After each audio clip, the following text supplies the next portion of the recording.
This is me, presently in a very tight situation, running for my life. What am I running from, you ask? That. That right there is a warden that I unintentionally summoned. Now, why did I summon it? Well, in order to learn that, we're going to have to go back to the beginning of this episode. Welcome back, folks. My name's Joe's Bed, and this is my Minecraft Let's Play. And today, we are suiting up with our brand new spunkified fully protection armor, as we are getting ready to make our way to an ancient city. I know I was working on the Nether farm last episode, and I will get back to that one, but for now, I needed a break. Slabbing is so tedious. I needed something fun. So I figured I'd show you how I raid an ancient city. The first step, of course, is to travel through the nether tunnel that I've dug, which is quite long. It leads all the way out to the Badlands, and I found maybe, 10 total pieces of ancient debris while doing this. I've had a lot more luck doing it on bedrock. When I play on my realm, I did a ton of nether digging, and I got a ton of ancient debris, but maybe I'm just in a bad area. I'm not sure, but I'll get around to that episode sooner or later. Alright, finally at the Badlands, and just doing a quick check of all of my supplies. I've got a bunch of wool here with me, I've got a bed to set my spawn down near the city, I've got shears, I've got night vision potions. This is just about everything that I think I will need. I do have more supplies here in the ender chest, including a shulker box full of night vision potions, which, speaking of, actually, let's go ahead. I've got that. I'm going to need a water breathing potion to actually get down there. So let's grab this and make our way down. You know what? I think I want my red shulker box too, just to be sure. That way I've got all my supplies, everything I need, and a couple of shulker... Well, just one for loot. Yeah, just one for loot. That decision right there was my first mistake. Alrighty. So let's go ahead and get on down to the city.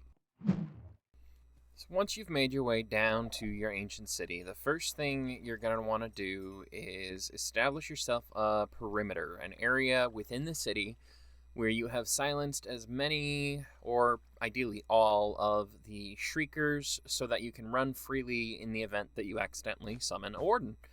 So let's go ahead and take care of that real quick.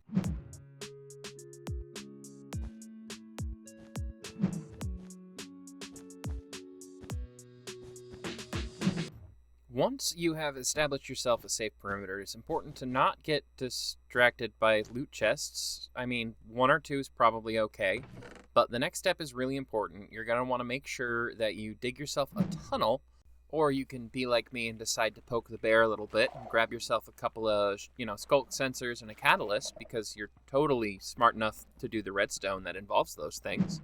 After you're fooling around, actually, it looks like I am still looting. Well, important to note, when you are looting, you want to make sure you mark your chests so you don't loot twice. And apparently I still haven't gone to dig my tunnel. Instead, I'm covering more shriekers. It's always important to note that there's probably more than one around you.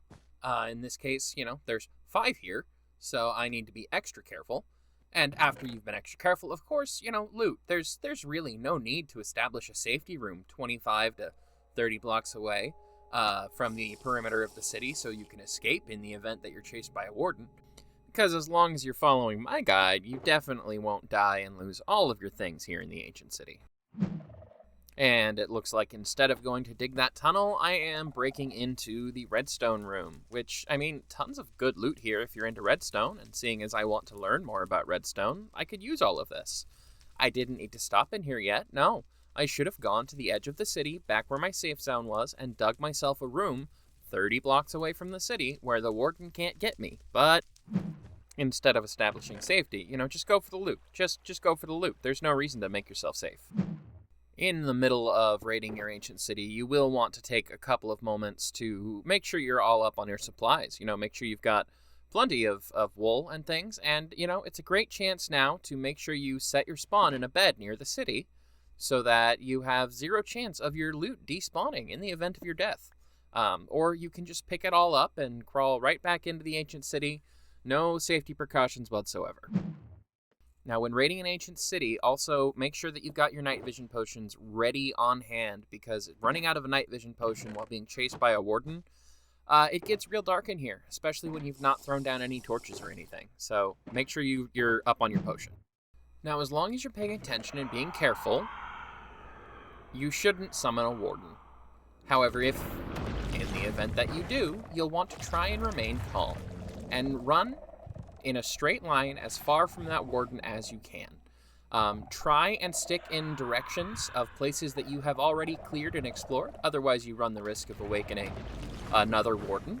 And in the event that you do awaken another warden, just keep running and make sure you don't panic and end up in a section of the city that you've never been in that has absolutely no wool protecting you from any of the shriekers, so that you're not actually safe at all in the area. Oh, and God forbid that you run out of wool. Always make sure you've got a spare stack of wool on you, because otherwise you might end up in a really tight spot.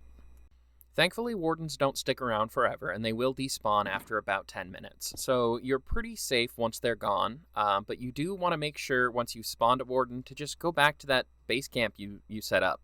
Make sure all your supplies are good. Take a few minutes to calm down, and don't dive deeper into the city, continuing to explore.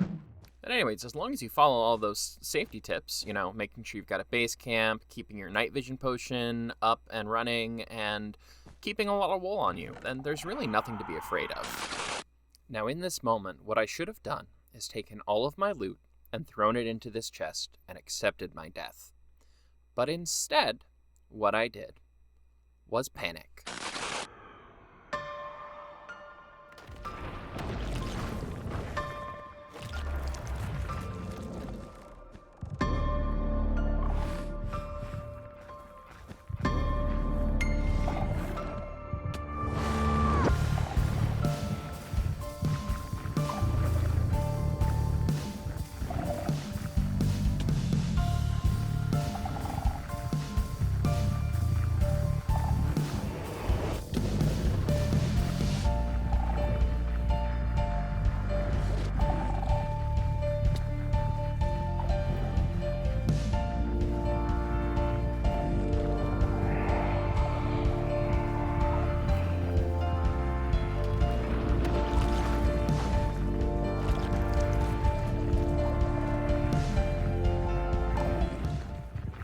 Yeah, so that's how I got here. And now let's see how I cunningly escape this one.